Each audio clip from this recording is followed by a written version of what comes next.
तेने ब्रह्मरुगादिकवै मुह्यन्ति यत्सूरयः तेजो वारिमृदां यथा विनिमयो यत्र स्त्रिसर्गो विषा धाम्ना स्वेन सदा निरस्तकुहकं सत्यं परं धीमहि सत्यं परं धीमहि सत्यं परं धीमहि गोपालकृष्ण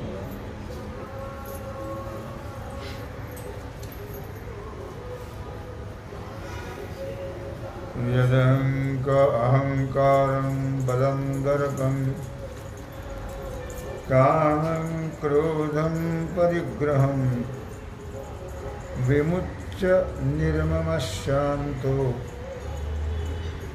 ब्रह्म भूयाय कल्पते. भगवान सिद्धेश्वराच्या आश्रम कृपेनं श्री रुक्मिणी पांडुरंगाच्या चरणाजवळ बसून श्री सद्गुरु ज्ञानेश्वर महाराज, श्री जगद्गुरु तुकाराम महाराज, श्री संत एकनाथ महाराज यांच्या चरण सानिध्यामध्ये आपण सर्वजण मिळून महान ग्रंथराज ज्ञानेश्वरीच्या 18व्या अध्यायाच्या 53व्या श्लोकाचा आपण विचार करतो. विषय आहे संसार रूपी शत्रु.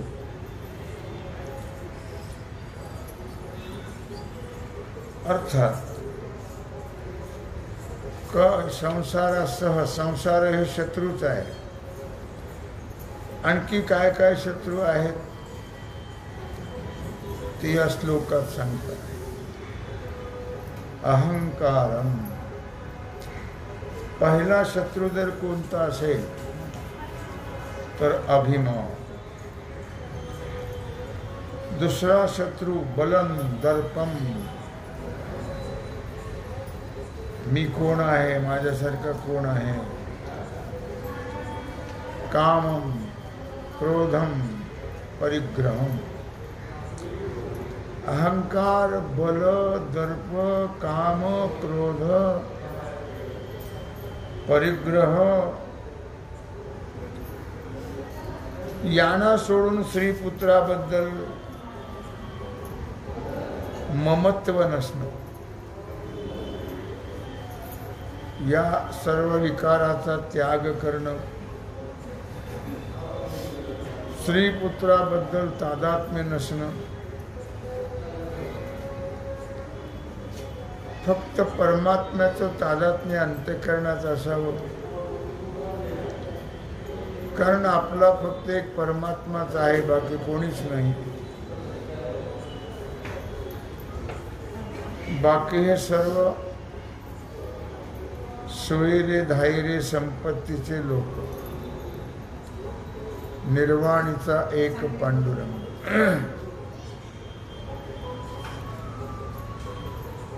म्हणून कोणाबद्दलही तादात्म्य नसावं.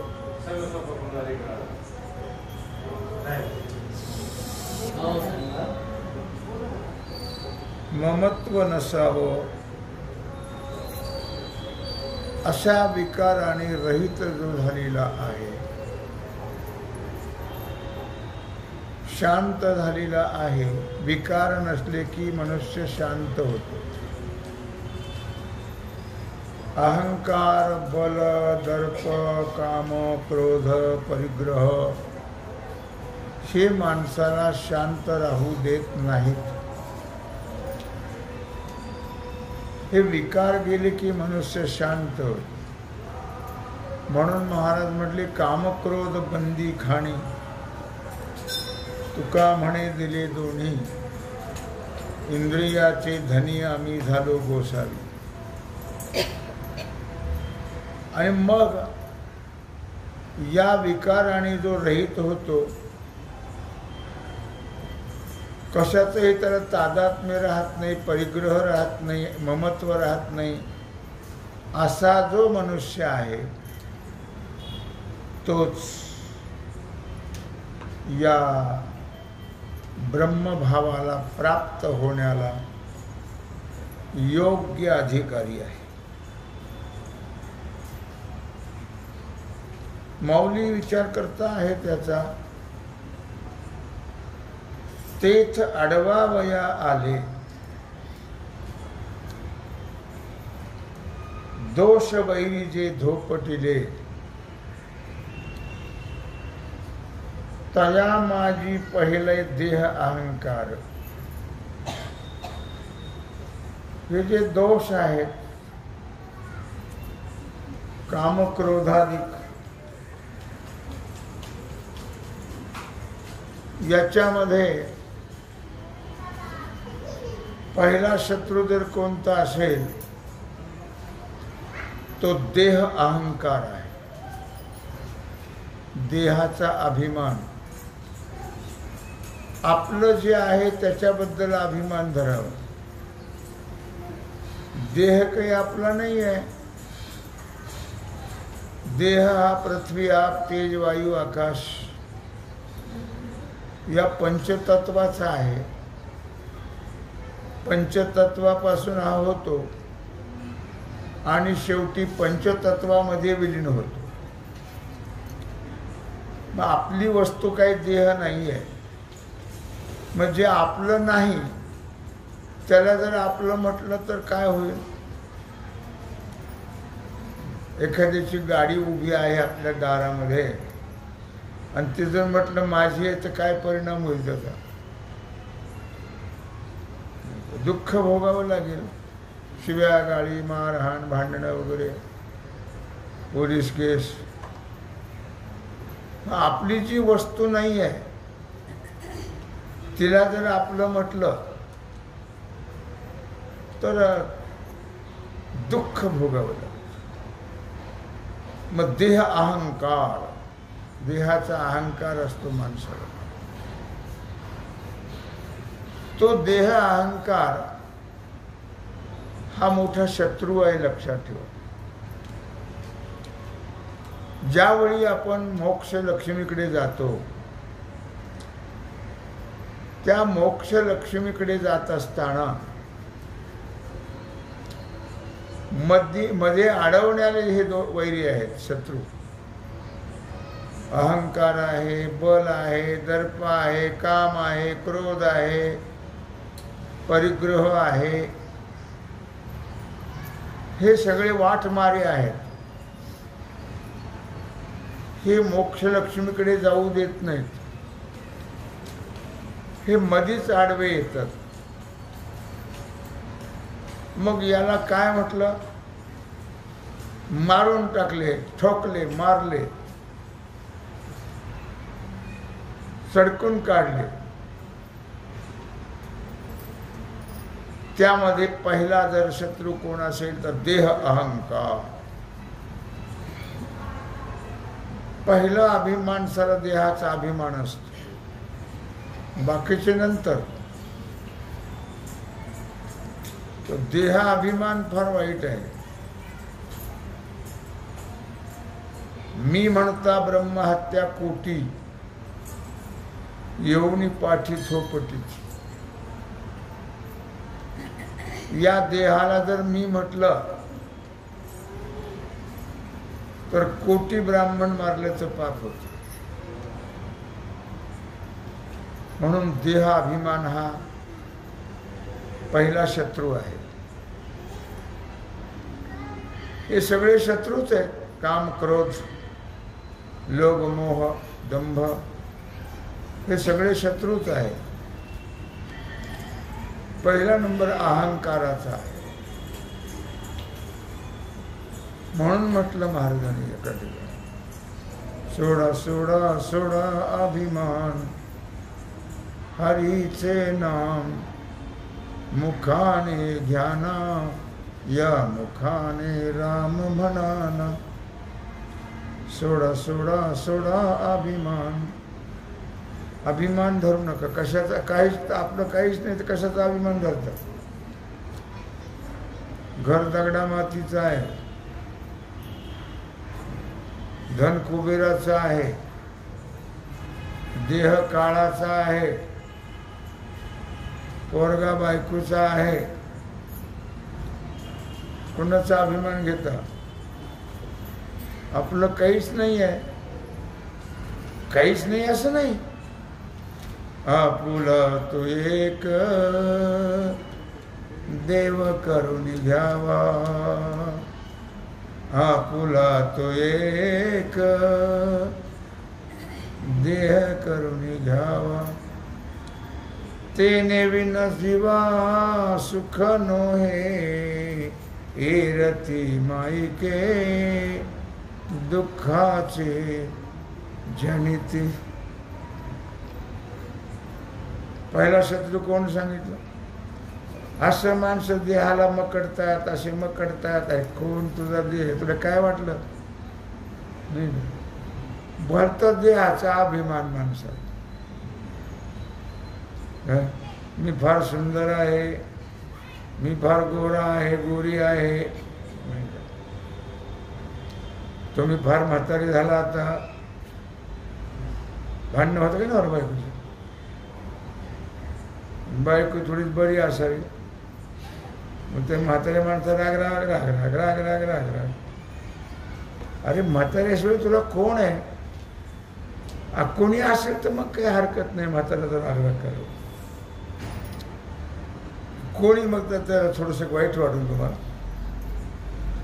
कोणी असेल तरच माणसं रागराग करतात म्हाताऱ्या माणसं, नाहीतर शेवट दोघच असतात. हे लक्षात असतं. तरण्या माणसाने शरीराचा अभिमान घेऊ नये आणि वृद्धांचा अपमान अवमान करू नये. अरे देह आज चांगला आहे तर उद्या नाही. नाशिवंत देह नाशेल हा जाणा, कारी म्हणाना राम राणा. अरे नासक्याचे कशाला अभिमान घ्यायचा एवढा? काय? म्हणून देह अहंकार हा पहिला शत्रू आहे. लक्षात. कोणाचाही अवमान करू नये हे लक्षात असू द्या. अनादर करू नये, काय कोणालाही कमी लेखू नये आणि अभिमानात जाऊ नये. आज आणलेला हा उष्णा आहे, भाडोत्री त्याला द्यायचा आहे, आपला नाही येतो. म्हणून इथं या ओवीत म्हटलंय पहिला शत्रू जर कोण असेल तर देह अहंकार. देहाचा अभिमान माणसाला ज्या म्हणून तो पहिला नंबर त्याचा का घातला तर माणसाला सगळ्यापेक्षा पहिला नंबरचा अभिमान असतो देहाचा. जो न मोकले मारुणी जीवे नेली उपजवुनी, विचंबी खोडा घालुणी हाडांची. जो न मोकली मारुणी. मग या देहा अहंकाराला झोडून बाजूला काढलं पाहिजे, त्याची हकालपट्टी केली पाहिजे. लक्षात ठेव. कमीत कमी परमार्थिक माणसाने तरी देहाचा अभिमान घेऊ नये आणि कोणाच्याही मागे पळत राहू नये. धनाच्या नाही, संसाराच्या नाही, कोणाच्याही मागे पळू नये. लक्षात ठेव. म्हणून मोकली मारून त्याची हकालपट्टी केली पाहिजे. त्याला अगदी झोडून जीवाला मारलं तरी तो सुटत नाही. जीव संपला तरी अभिमान सुटत नाही. म्हणून त्याची विल्हेवाट पहिली लावली पाहिजे, त्या देह अहंकाराची. जीवोनेदी उपजवोनी. जन्माला आल्यानंतर तो जगू देत नाही, मरू देत नाही. म्हणून शहाणे असोत, वेडे असोत, ज्ञानी असोत, अज्ञानी असोत, कीर्तनकार असोत, प्रवचनकार असोत, देहाचा अभिमान धरू नये. नाशिवंत देह जाणार सकळ. काय म्हटलं त्याने? आयुष्य खातो काळ सावधान. म्हणून पहिला देह अहंकार आहे, तो घालवला पाहिजे. तो मरू देत नाही, जगू देत नाही. पुन्हा पुन्हा मरण आणायला लावतो, तो मरायला लावतो, पुन्हा पुन्हा जन्मायला लावतो. कोण?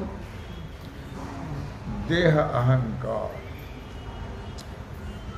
म्हणून तो देहरूपी खोड्यात या जीवाला टाकतो. देहरूपी खोड्यामध्ये आणि दुःख भोगायला लावतो, कष्ट देतो. तो देह अहंकार कशाचाही अभिमान दुःख देणारा आहे, सुख देणारा नाहीये, लक्षात ठेव. म्हणून त्याचा पहिला नाश केला पाहिजे. तयाचा देह दुर्ग हा थारा,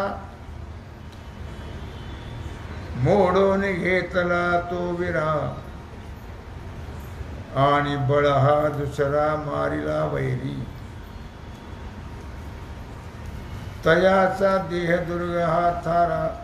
भगवान सांगतात अर्जुना, त्या अहंकाराचा आश्रय कोण आहे? देह दुर्ग. दुर्ग म्हणजे किल्ला. देहरूपी किल्ला त्या अहंकाराचा आश्रय आहे, आधार आहे. त्याचा पाडाव केला पाहिजे, त्याला जिंकून घेतलं पाहिजे. मोडून घेतला तो विरा, त्याचा पाडाव करून त्याला जिंकलं पाहिजे, लक्षात ठेव. तसंच दुसऱ्या नंबरचा शत्रू आहे बळ. बळ एक अभिमान आहे बळाचा. बळ सुद्धा कायम राहत और नाही आहे. म्हणून त्या आगमापायी आहे ते. म्हणून त्याचाही अभिमान नको आहे. थोडी ताकद असली की माणसं दुसऱ्याचा अवमान करतात. ताकद बळ आज आहे, उद्या नाही आहे. म्हणून बळाचाही अभिमान घ्यायचा नाही, तादात्म्य घ्यायचं नाही. हा दुसरा शत्रू आहे. तो सुद्धा मारिला वैरी, त्यालाही मारून टाकलं. अहंकारालाही मारलं, त्यालाही मारलं. जो विषयाचे निनावे, चौगुणेही वरी धावे थावे, जेणे मृतावस्था धावे सर्वत्र जगा. जो विषयाचे नावे, चौगुणेही वरी थावे, जेणे मृतावस्था धावे सर्वत्र जगा. जगामध्ये विषय जो आहे, या विषय नावाने भोग्य पदार्थाची जेवढी संख्या आहे, जेवढे भोग्य पदार्थ आहेत विषय या नावाने, सगळ्या पदार्थाला विषयच नाव आहे. त्यापेक्षा चौपट अशा प्रकारे चौगुणे ही वरी थावे, चारपट भोगाच्या इच्छेने तो बळरूपी शत्रू वाढत राहतो. त्याच्यापेक्षा चौपट तो वाढत राहतो बळरूपी शत्रू. जेणे मृतावस्था धावे सर्वत्र जगा. आणि ज्या भोगण्याच्या बळापुढे प्राण्याला क्षीणता प्राप्त होऊन सर्व जगाकडे मृत अवस्था धावत येते. शेवटी विषय भोगिता कोण सुखी झाला. शेवटी विषयाचे पंचविषयाचं सेवन करून करून करून देहाला मृतावस्था प्राप्त होते. तात्पर्य असा आहे की या प्राण्याला म्हणजे मानवाला भोग बळाने रोग प्राप्त होतात. भोगे रोग भयम कुले च्युती भयम वित्ते नृपालाद भयम. भोगे रोग भयम कुले च्युती भयम वित्ते नृपालाद भयम.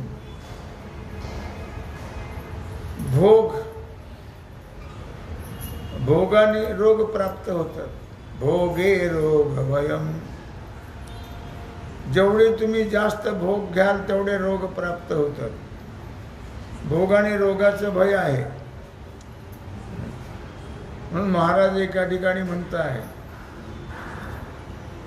चित्त खोटे चालीवरी रोग भोगाचे अंतरी रसना अनावरी तुका म्हणे ढुंगवाहे. रोग भोगाचे अंतरी. मनुष्याची जीभ ताब्यात नसते म्हणून मनुष्य त्याचं सेवन करत राहतो. रोग भोगाचे अंतरी. भोगामध्ये रोग आहेत. रसना अनावरी तुका म्हणे ढुंगव आहे. आपल्याला एक गोष्ट मी सांगत असतो, बैंगनची बादशहाची. ती रसना अनावर झाली. कुठले कोणाचीच, बादशहाचीच काय. कोणालाही भोग अति झाले की त्याचं पर्यावसान रोगात होतं. अति झाली की रोग प्राप्त होतात. म्हणून या ठिकाणी म्हटलेलं आहे की जो विषयाचनी नावे चौगुणेवरीही थावे जेने मृतावस्था धावे सर्वत्र गा. अर्थात भोगाने शरीर क्षीण होतं आणि शेवटी मृत अवस्था त्याच्याकडे धावते. तात्पर्य काय आहे की मनुष्य प्राण्याला भोग बळाने रोग होतात. भोगे रोग भयम कुले च्युती भयम वित्ते नृपालाद भयम. भोगाने रोग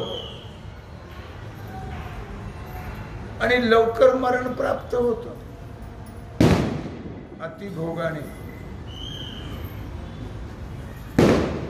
मग ते डोळ्याचे असतील, कानाचे असतील, त्वचेचे असतील, घ्राणाचे असतील, रसनेचे असतील. अति झालं की जिथं माती असतेच. म्हणून म्हटलं या ठिकाणी जेने मृतावस्था धावे सर्वत्र जगा. जगाच्या मागे जे मरण लागलेलं आहे ते भोगामुळेच. 100-125 वर्षाचं आयुष्य मनुष्य, पण आता अर्धही जगत नाही मनुष्य. त्याचं कारण भोग. जिभेवर ताबा नाही. भोगे रोग भयम. म्हणून म्हटलं या ठिकाणी तो विषयाचा अथाव आघविया दोषांचा राव. परी ध्यान खडगाचा घाव साहेल कैचा. तो विषयाचा अथाव बळरूपी जो शत्रू आहे तो या विषयरूपी विषयाचा आगाध डोह आहे. बळरूपी शत्रू विषयरूपी विषयाचा डोह आहे. अवघिया दोषांचा राव आणि सर्व दोषांचा राजा आहे तो बळ. परी ध्यान खडगांचा राव घाव साहेल कैसा. इतका तो बलवान आहे, इतका तो बलवान आहे, तरी पण ध्यानरूपी तलवारीने त्याचा नाश होतो. ध्यानरूपी तलवारीचा घाव तो सहन करू शकत नाही. तात्पर्य काय आहे? तात्पर्य असं आहे की ध्यानरूपी तलवारी पुढे बळाचं बळ चालत नाही, तो मारल्या जातो. बलम बलवतांचाहम कामराग विवर्जितः. तो बळ कधी चालत नाही. आणि प्रिय विषय प्राप्ती करी जया सुखाची व्यक्ती. तेची घालुनी बुद्धी अंगी जो वाजे. प्रिय विषय प्राप्ती. प्रत्येकाची आवड भिन्न आहे. कोणाला काय आवडतं, कोणाला काय आवडतं, कोणाला काय आवडतं. चार माणसाच्या चार तऱ्हा असतात घरामध्ये. घरातल्या माणसाचं मरण. एक भाजी सर्वांना आवडत नाही, सर्वांना भाकरी आवडत नाही, सर्वांना पोळी आवडत नाही. एक उदाहरण सांगितलं तुम्हाला की तो विषयांचा अथाव आणि हा विषय प्रिय विषय प्राप्ती करी जया सुखाची व्यक्ती. अनुकूल विषयाची प्राप्ती झाली की सुखाची अभिव्यक्ती होते. बरं वाटतं. उदाहरण घ्यायचं ठरलं तर 4 वाजता चहा पिलं की बरं वाटतं का नाही? बरं वाटतं. सुखाची अभिव्यक्ती. नाही पिलं तर डोकं दुखतं, त्रास होतो. माणसं इतकी विषयामध्ये अडकलेली असतात की ते घोटभर कवायना पण घ्यावाच लागतो, म्हणजे बरं वाटतं. विषय प्रिय विषय प्राप्ती करी जया सुखाची व्यक्ती. कोणी खाली तुला दिसलं नाही का म्हणा वरती काय चाललंय ते?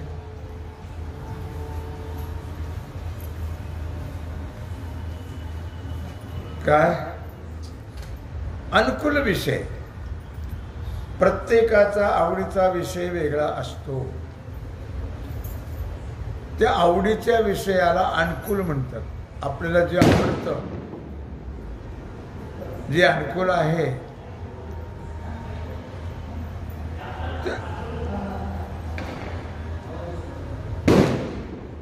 अनुकूल विषयाची प्राप्ती करी सुखाची व्यक्ती. मग ती सुखाची अभिव्यक्ती होते अनुकूल विषयाने. सुख मिळतं का मिळाल्यासारखं वाटतं? मिळाल्यासारखं वाटतं, मिळत नाही. कारण विषया माझी असते सुख तरी का तेजिती सनकाधिक. पण असं वाटतं मिळाल्यासारखं. प्रत्येकाला कुठवर सांगावं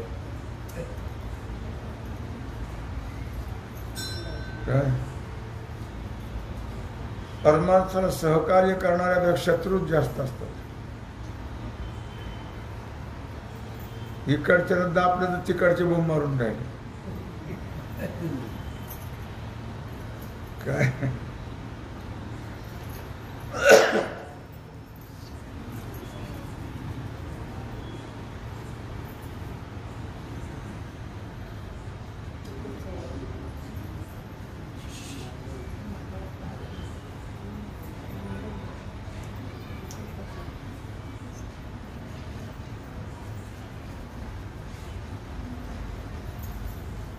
अनुकूल विषयाची प्राप्ती,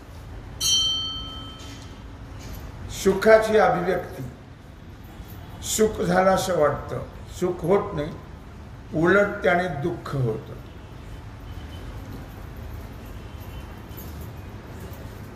विषय सेविता कोण तृप्त झाला, इंधनी निमाला अग्नी कोठे. ऐकून ऐकून वाह्यात गाणी भानगडी ऐकून कान बहिरे झाले. टीव्ही मोबाईल पाहून पाहून पाहून डोळे आंधळे झाले. चहा पिऊन पिऊन पिऊन दात खिळखिळे झाले, पडले सुद्धा, पण सोडत. तंबाखू खाऊन खाऊन खाऊन कॅन्सर झाले, तरी तिला वचन देऊन खातातच.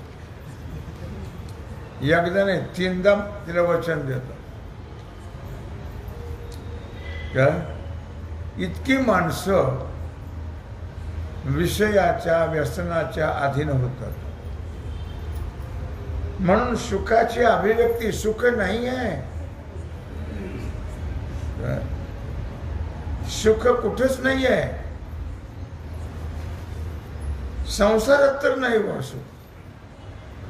असेल तर कोणी सांगावं.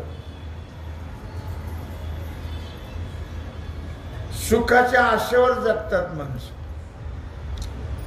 सर्व सुखाची या आशा जन्म गेला, क्षणैक मुक्ती यत्न नाही केला, हिंडता दिशा शिन पावला, माया वेष्टीला जीव माझा.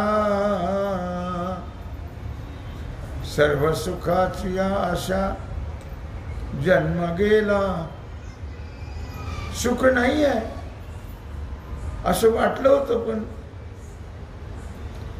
याच्यात त्याच्यात त्याच्यात त्याच्यात त्याच्यात कशातच नाही.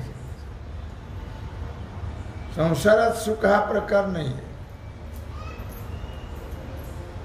सुख असतं तर माणसं म्हातारी झालीच नसते.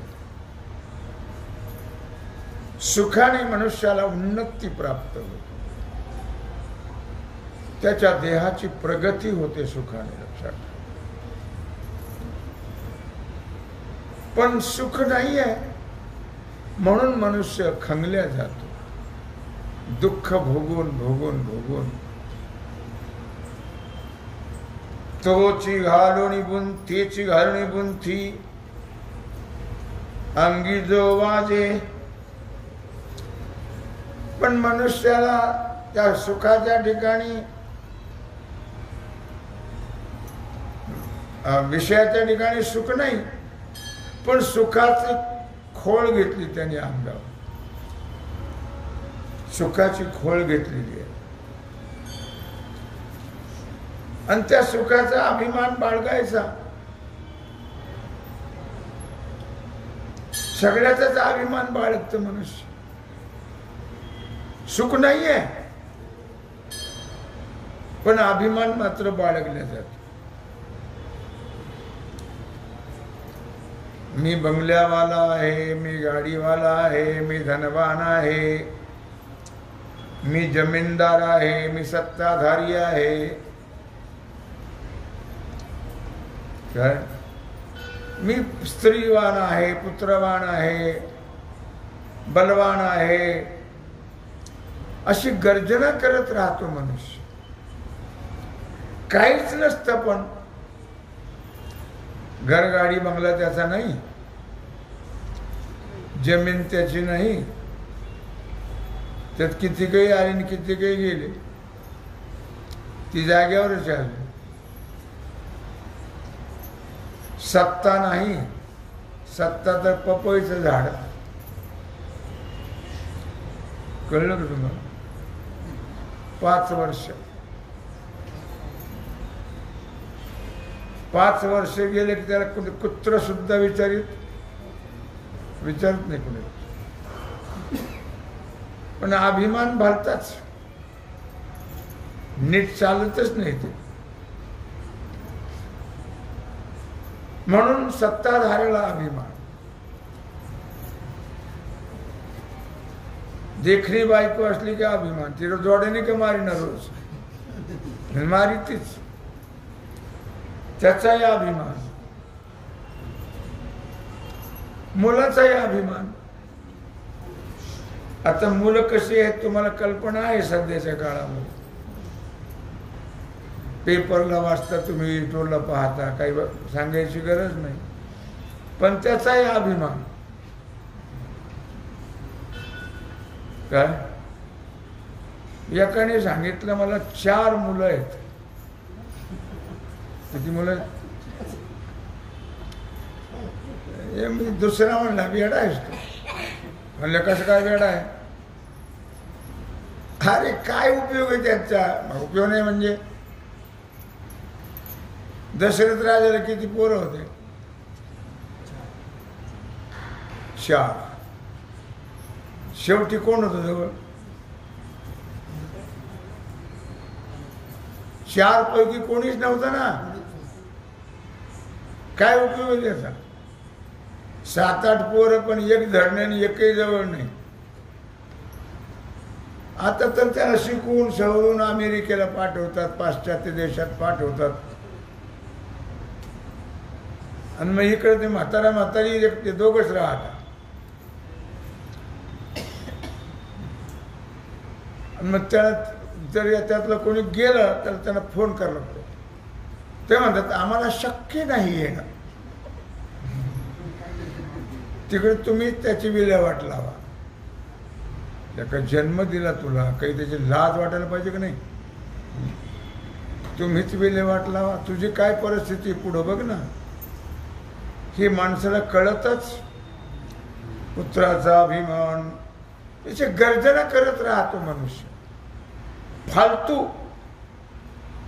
आपलं काहीच नाहीये. जे आपलं आहे त्याची गर्जना करत नाहीये. जो सन्मार्गा भुलवी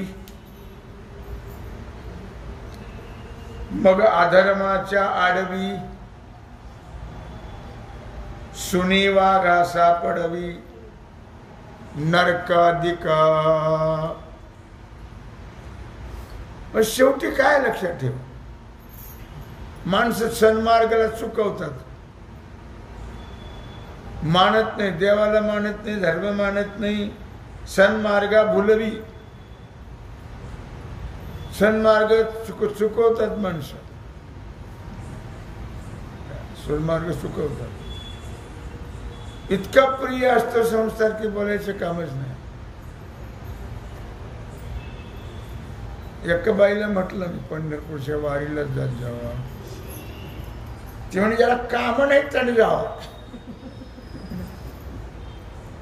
असं वाटतं धोन ठेवून द्यावा. ज्याला काम नाहीत त्याने जावा पंढरपूरला. आता तू काय गल्लीतली संडासा साफ करते का काय? तुला फार काम आहे काय? सन्मार्गा चुकवी भुलवी चुकवी. चांगलं माणसं करतच नाही, लक्षात ठेवा. इतका छंद संसाराचा. बरं ते संसाराचा उपयोग तरी व्हावा ना. त्याचा उपयोग आहे काही नाही. किती चालशील भराभर तरी 2 पाय बराबर. किती माझं म्हटलं तर तुमच्याबरोबर कोणीच येणार, तुम्हाला कोणी साथ देणार तुम्ही कमवलेले पुस्तकं तुमच्याबरोबर देणार नाही आहेत, लक्षात ठेवा. म्हणून सन्मार्गा भुलवी. चांगला मार्ग माणसाला आवडत नाही. खोट्या संसारात जेवढी माणसं रमतात तेवढे परमार्थाकडे वळत, असं मौली म्हणतात. मग अधर्माच्या आडवी. सन्मार्गाला भुलल्या जातात, चुकवतात, आणि मग आडमार्गाच्या अरण्यात फिरत राहतात. आडवी, अधर्माच्या आडवी. आडवी म्हणजे जंगल. अधर्माच्या जंगलामध्ये घालून सुनी वाघा सापडवी नरकाधिका. आणि मग नरकाधिक वाघाच्या तावडीत ते सापडल्या जातात. म्हणजे शेवटी नरकाची प्राप्ती होते. दुसरं तर काही मिळत नाही. का हे कळत नाही म्हणून दुसरं काही मिळत नाही. दुसरं मिळत नाही म्हणून अधोगती प्राप्त होते. अधोगती. तो अशा प्रकारे भगवान अर्जुनाला सांगता आहेत कोण शत्रू आहे आपलं, मनुष्य कसा गुंतल्या जातो वगैरे वगैरे. तेव्हा झालेली सेवा भगवत चरणी समर्पित करून राहिल्या सेवेचा भाग आपण उद्या पाहू. पुंडलिक वरदा.